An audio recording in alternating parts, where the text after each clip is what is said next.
Elshita News and Talk. Partai Golkar hari ini menggelar rapat kerja nasional di Jakarta dipimpin Ketua Umum Airlangga Hartarto. Ketua Umum Partai Golkar ini menyampaikan instruksi yaitu rakernas dilakukan untuk konsolidasi pemenangan jelang pemilu Presiden 2024. Apa saja arahan Ketua Umum Partai Golkar ini dan bagaimana kemungkinan pembahasan arah koalisi Partai Pemilu 2024? Kami akan membahasnya bersama dengan Wakil Ketua Umum Partai Golkar Firman Subagio dan juga pengamat politik Citra Institute Yusa Fahran. Besar Pemilu 2024. Pak Firman, Pak Yusa, selamat sore, sehat selalu. Selamat sore, Mas. Assalamualaikum warahmatullahi wabarakatuh. Waalaikumsalam. Saya ke Pak Firman terlebih dahulu ya, Pak Yusa ya. Pak Firman, bagaimana nih hasil dari Rapimnas saat ini? Masih sesuai dengan hasil Munas 2019 kah, Pak? Jadi Rakernas hari ini adalah membahas rencana kerja kita. Jadi agenda kita ini hari ini adalah agenda untuk mempersiapkan strategi-strategi pemenangan dalam pemilu. Baik itu pemilu legislatif dan kemudian juga pemilu presiden. Karena hari ini Rakernas bukan Rapimnas, maka tidak ada pengambilan politik, keputusan politik seperti masalah membahas calon presiden dan wakil presiden. Karena sampai hari ini Golkar masih konsisten untuk melanjutkan terhadap masalah keputusan sebelumnya, yaitu Airlangga Hartarto atau Pak Airlangga sebagai ketum sebagai calon presiden Republik Indonesia. Ini agenda yang ditetapkan pada hari ini dan alhamdulillah agenda-agenda ini semuanya berjalan dengan lancar karena kita memang fokus kepada masalah yang terkait dengan persiapan pemilu baik dari pusat maupun dari daerah, konsolidasi organisasi yang menjadi bagian daripada tugas dan kewajiban DPP untuk melakukan itu. Ini agenda utamanya. Baik, saya ke Pak Yusa ya, Pak Firman. Pak Yusa, bagaimana Anda sebenarnya menilai sepak terjang dari Partai Golkar ini, Pak, untuk 2024 ini? Ya, saya kira sebagaimana yang disampaikan Bang Firman tadi, bahwa memang kan tidak ada revisi atas keputusan politik di level Munas sebelumnya ya, yang memang memberikan mandat kepada Pak Airlangga sebagai Ketua Umum Golkar sebagai calon presiden. Nah, saya kira hari ini kan kita melihat bahwa KIB yang sebelumnya memang dipimpin oleh Partai Golkar yang di dalamnya ada juga P3 dan PAN. Nah, ternyata dalam perjalanannya kan P3 mengambil pilihan politik untuk mendukung Pak Ganjar ya. Nah, saya kira dengan sikap politik yang diambil P3 untuk mendukung Pak Ganjar ya, saya kira secara politik memang KIB sedang berada di ujung tanduk dan kalau kita melihat Rakernas hari ini kan memang lebih banyak membahas program-program pemenangan pemilu termasuk target-target yang harus diperoleh Partai Golkar, misalnya target di Pilkada 60%, kemudian kemenangan Pileg di angka 20%. Tetapi memang tidak membahas soal capres atau cawapres ya. Ya, saya kira positioning Golkar sampai hari ini tetap berada dalam posisi bagaimana memberikan mandat kepada Pak Airlangga sebagai calon presiden. Tetapi realitas politik yang ada hari ini, ya, saya kira kan poros capres memang sudah terkunci pada 3 poros utama ya. Ada Pak Prabowo, ada Pak Ganjar Pranowo, dan Pak Anies Baswedan bersama perahu koalisinya masing-masing. Nah, sehingga ini mau tidak mau memang memerlukan sikap politik dari Partai Golkar itu sendiri. Apakah misalnya melakukan manuver-manuver politik dengan melakukan pendekatan kepada koalisi-koalisi yang sudah ada, ataukah tetap bersikukuh pada poros KIB yang di dalamnya masih ada PAN, dan saya kira PAN dengan Golkar kan cukup kursinya ya, meskipun kemungkinan itu akan sangat sulit karena PAN juga dari gestur politiknya sudah mulai mengarah kepada misalnya Pak Ganjar Pranowo ya. Nah, saya kira dengan realitas politik yang ada hari ini, pada akhirnya Golkar juga akan menentukan sikap Meskipun hari ini kita masih melihat Golkar masih pada positioning untuk memberikan mandat kepada Pak Airlangga menjadi calon presiden. Saya kira itu sebagai pengantar, Mas. Ya, nah saya ke Pak Firman. Pak Firman, banyak yang menilai Pak Firman, mohon maaf nih Pak Firman, seolah Golkar ini posisinya atau sepak terjangnya wait and see gitu ya Pak Firman dalam perhelatan tahun 2024 ini. Bahkan seolah kurang percaya diri Pak Firman, padahal banyak loh kader-kader Golkar yang cukup mumpuni untuk ikut konsultasi dalam Pilpres 2024 ini, Pak Firman.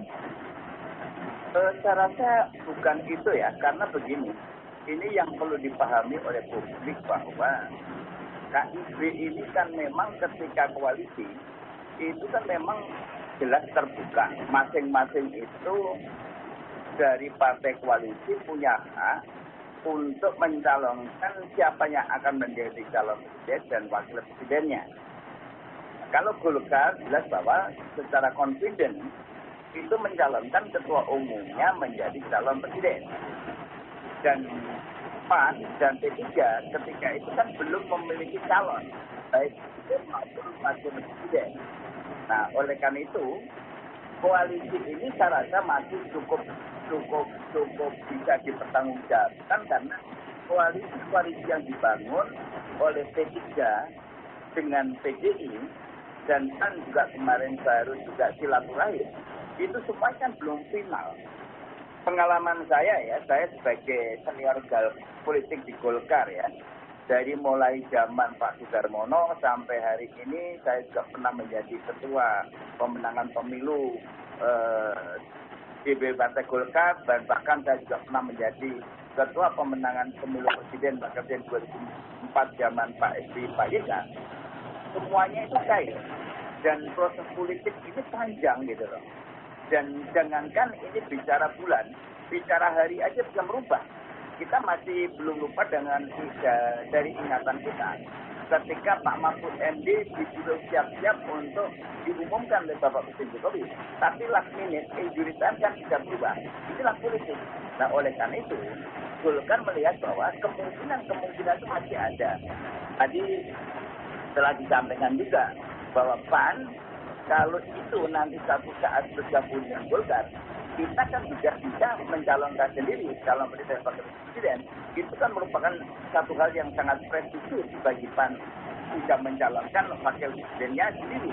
Karena tujuan daripada partai politik, kalau kita bisa mencalonkan ketua umumnya, apakah itu menjadi calon presiden dan wakil presiden, itu akan ada effort atau ada nilai politiknya tersendiri.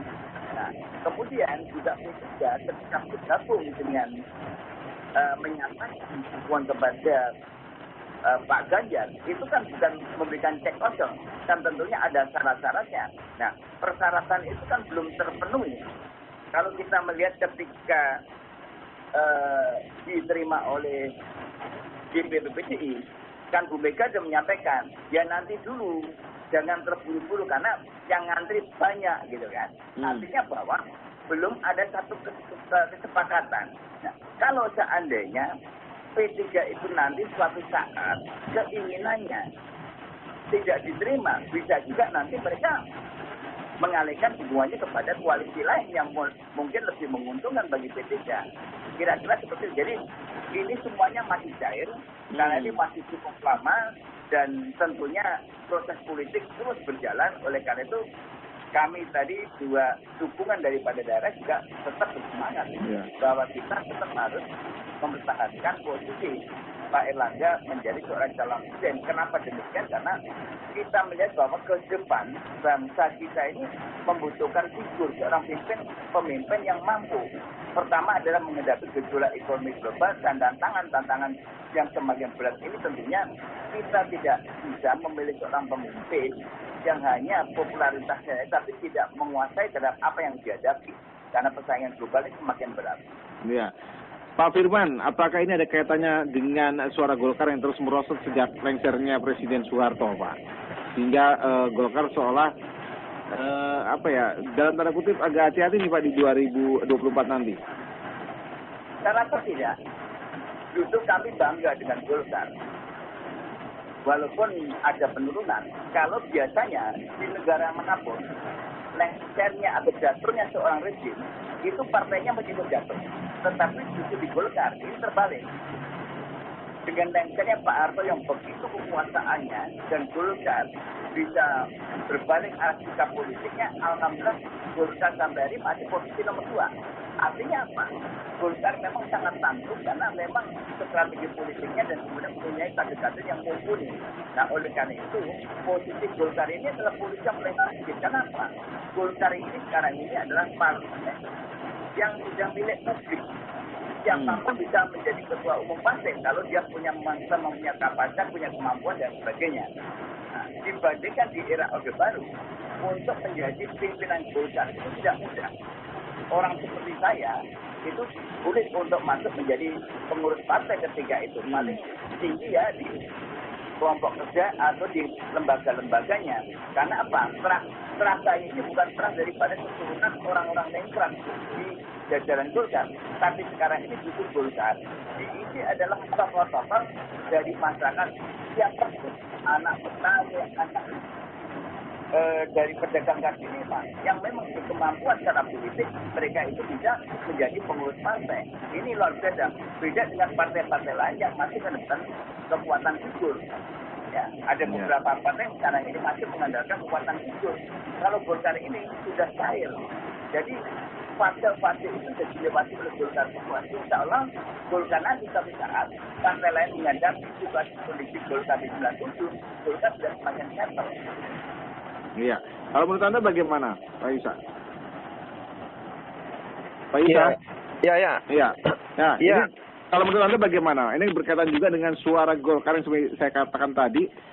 Ini makin menurun nih sejak lengsernya Soeharto Padang, sebelumnya bisa sampai hampir 50% ke atas gitu ya, suara Golkar ini.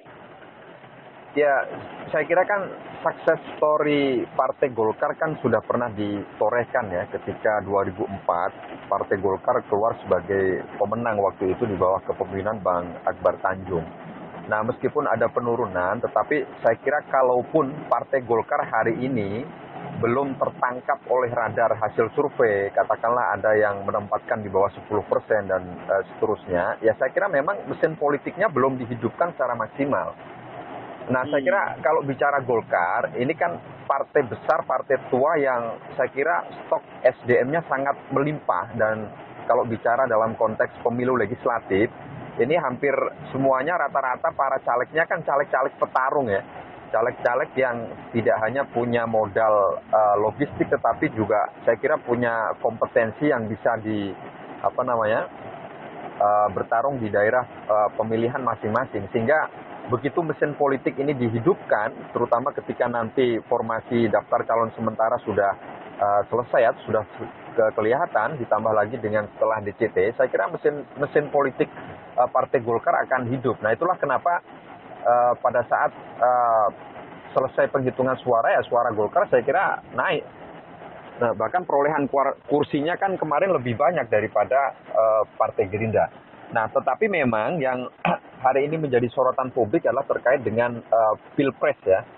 Nah, meskipun tadi disampaikan oleh Bang Firman bahwa kemungkinan itu tetap ada, katakanlah koalisi yang ada hari ini sifatnya masih sangat cair, belajar dari pengalaman 2019 ketika para cawapres ini ditetapkan dalam waktu yang sangat atau di detik-detik terakhir ya. Nah, saya kira benar ya, tetapi memang fakta politik hari ini kan menyuguhkan realitas di mana posisi capres ini kan paling tidak memang terkunci pada 3 poros utama ya. Ada Pak Prabowo dan Pak Ganjar Pranowo serta Pak Anies Baswedan. Nah, kenapa? Karena memang 3 tokoh inilah yang punya tingkat elektabilitas tinggi, dan saya kira variabel elektabilitas tidak akan bisa diabaikan begitu saja. Nah, persoalan yang dihadapi Golkar hari ini adalah, meskipun di satu sisi, saya kira kalau bicara prestasi Pak Airlangga kan luar biasa ya. Beliau berhasil memimpin sektor perekonomian dan kita berhasil keluar dari lubang jarum krisis pandemi COVID kemarin. Nah, cuma persoalannya kan ternyata prestasi-prestasi ini belum berbanding lurus dengan tingkat elektabilitas Pak Airlangga ya. Ketika dihadapkan pada kompetitor-kompetitor atau capres-capres yang lain. Saya kira ini menjadi PR Golkar bagaimana dalam sisa waktu yang ada ini terus mendongkrak elektabilitas Pak Airlangga. Nah, kalau itu bisa tercapai, saya kira Pak Airlangga akan memiliki peluang yang kompetitif dibanding dengan para capres-capres yang lain ya. Nah, saya kira kenapa kemudian hari ini Golkar belum memutuskan atau menghadirkan opsi-opsi lain di luar pencapresan Pak Airlangga ya, saya kira karena memang masih ada cukup waktu ya bagi Partai Golkar untuk mencari formula terbaik bagi pemenangan Partai Golkar ke depan. Nah, saya kira positioning Partai Golkar yang sangat seksi ini juga kan dibutuhkan oleh koalisi yang ada hari ini ya. Katakanlah misalnya di KKIB kemarin sempat muncul opsi misalnya Golkar bergabung dengan KKIR ya. Kemudian ada wacana juga Golkar bergabung dengan PDIP. Nah, saya kira ini opsi-opsi yang terus berproses dan kita akan tunggu saja bagaimana sikap politik Golkar hari ini. Tetapi sekali lagi kalau bicara dalam konteks pemilu legislatif ya, saya kira dalam sejarah kepartian Partai Golkar ya, Partai Golkar sudah sangat cukup teruji sekali menghadapi pemilu legislatif. Apalagi kalau mesin-mesin politik sudah mulai dihidupkan semuanya. Saya kira itu, Mas. Iya, ada pendengar kita nih Pak Nur di Pojong ingin ikut berpartisipasi. Pak Nur, silakan Pak Nur. Assalamualaikum ya, Dek. Waalaikumsalam Pak. Ya, Wijoto berangkat haji, Dek. Wah, belum Pak. Doakan saja. Oke. Tahun depan ya. Amin. Selamat sore ya, Pak Firman dan satu lagi siapa? Jadi? Pak Yusa Pak. Pak Yusa ya. Ya, sehat ya. Saya dengar Golkar mengusungkan Pak Airlangga sebagai calon presiden ya. Kira-kira kalau wakilnya siapa ya? Dan tadi barusan juga disampaikan oleh Pak Satu lagi, tentang belum ada calon yang barangkali yang lain. Ya barangkali dari Golkar sendiri itu sendiri dulu Bung Tommy Soeharto juga bisa juga ya. Ini hanya semacam penyampaian saja. Pak Firman khususnya ya, saya ingin dengar dari Bapak, kira-kira kalau Pak Airlangga disodor menjadi calon presiden 2024 ke depan, pokok-pokok agenda programnya yang kira-kira tidak bisa dirubah-rubah lagi dan itu yang merupakan konsisten di Golkar, apa kira-kira untuk rakyat Indonesia? Assalamualaikum. Baik, waalaikumsalam. Silakan Pak Firman, mungkin juga penegasan juga Pak Firman ya. Seoptimis apa sih Pak yang disampaikan oleh Pak Airlangga, kan kalau tidak salah hasil rakernasnya bahwa target 20% untuk pileg dan 60% untuk pilkada, bukan gitu Pak Firman? Silakan. Jadi tadi sudah disampaikan oleh Pak Yusa juga ya, bahwa Golkar ini kan memang mempunyai kapasitas dan kapabilitas dan kemudian juga punya integritas yang cukup besar. Oleh karena itu saya sepakat dengan pendapat Bung Yusa tadi bahwa tentang Golkar yang sekarang ini belum menonjol tentang elektabilitas ketua umum ya, karena memang kita ini semua mesin partai kita ini belum gerak secara maksimal. Kalau kita lihat dari pendaftaran caleg kemarin, infrastruktur partai yang paling aktif kan Golkar sampai tinggal bisa, bahkan kecamatan bisa. Oleh karena itu semua ini kan menunggu keputusan terbuka tertutup ini juga menjadi salah satu hal yang ditunggu-tunggu oleh semua calon-calon, tidak hanya Golkar tapi seluruh daripada calon-calon daripada anggota partai politik yang akan berlaga dalam pesta demokrasi melalui pemilu legislatif. Kemudian kalau kita bicara tentang masalah Pak H tadi, prestasi-prestasinya Pak H kan sudah menonjol sekali ketika pandemi COVID-19. Beliau mampu mengatasi persoalan ekonomi yang sedemikian rupa. Bahkan beliau bersama Presiden keliling kemana-mana itu mengatasi berbagai tantangan, termasuk kemarin yang di Eropa Timur, dan begitu beliau mendarat sama dan saya langsung dipanggil pagi hari untuk bertemu beliau diskusi mengenai masalah sektor pangan, sektor penantian energi. Inilah sangat luar biasa keberanian beliau. Nah, inilah yang tadi disampaikan Bung Yusa, ini belum terekspos belum Baik. kapitalisasi menjadi salah satu apa yang menjadi rencana kerja Pak Erlangga. Oleh karena itu pokok-pokok program yang disampaikan adalah yang jelas Partai Golkar ini ingin melanjutkan daripada keberhasilan yang telah dicapai oleh Bapak Jokowi hari ini, dan kemudian kita mempertahankan terhadap apa yang telah dicapai dan kita harus meningkatkan kekuatan kembali. Oleh karena itu Ya. yang saya sampaikan di awal tadi, keberanian seorang pemimpin menghadapi terhadap tantangan besar ini harus kekuatan, karena kalau tidak ini risiko besar seperti yang pernah kami lakukan. Jadi intinya optimis ya Pak Firman, optimis dengan target 20%. Optimis. Oke. Dalam perjuangan itu diawali dengan optimis. Kalau kita nggak optimis, wah repot. Baik, Oleh oke. karena itu saya pengalaman sekali dalam masalah proses politik ini. Bagaimana ketika saya sampai keluar dari Golkar, saya perjuangan Pak Yusha menjadi wakil presiden. Waktu itu kan saya dipecah. Tapi saya optimis bahwa Pak Yusha itu akan Pak Yusha menang dan apabila Oke. Pak Yusha jadi ketua Golkar. Kembali baik. sampai masuk lagi Golkar. Ya, mungkin singkat saja Pak Yusha. Yang utama. Oke, Pak Firman, mohon maaf. Mungkin sekarang Pak Yusha singkat saja. Bagaimana optimis yang akan dicapai oleh Golkar ini? Silakan, Pak Yusha. Iya, kalau soal pileg, sekali lagi, kan memang mesin politik Partai Golkar hari ini belum dihidupkan secara maksimal ya. Ya tentu ini kan banyak variabel, termasuk salah satunya adalah menunggu putusan Mahkamah Konstitusi, apakah menggunakan sistem tertutup atau terbuka. Tetapi saya kira dengan modal kompetensi dan kapasitas SDM yang memadai serta infrastruktur partai yang relatif lebih terkonsolidasi ya kalau mesin politiknya sudah dihidupkan, saya kira dalam konteks pemilu legislatif Golkar relatif teruji ya. Hanya persoalannya sekali lagi tadi dalam soal pilpres, pada akhirnya Partai Golkar pun kan dihadapkan pada realitas politik hari ini yang menghadirkan atmosfer di mana poros capres itu kan terkunci pada 3 poros utama karena mereka ditopang oleh tingkat elektabilitas yang tinggi. Nah makanya dalam sisa waktu yang ada sekarang ini bagi Partai Golkar adalah berpegang teguh pada mandat Munas mencapreskan Pak Erlangga, tetapi dengan syarat bagaimana caranya bisa mendongkrak elektabilitas Pak Erlangga agar bisa memiliki magnet elektoral untuk menarik partai-partai lain untuk bergabung. Saya kira itu PR Partai Golkar, Mas. Baik. Menarik sekali sebenarnya obrolan ini karena akan semakin lebih berwarna kalau Golkar benar-benar berani untuk menaikkan Pak Erlangga ya sebagai capresnya ya. Baik Bapak-Bapak, terima kasih atas waktu dan kesempatan. Mungkin lain waktu kita akan bahas lebih panjang lagi. Terima kasih.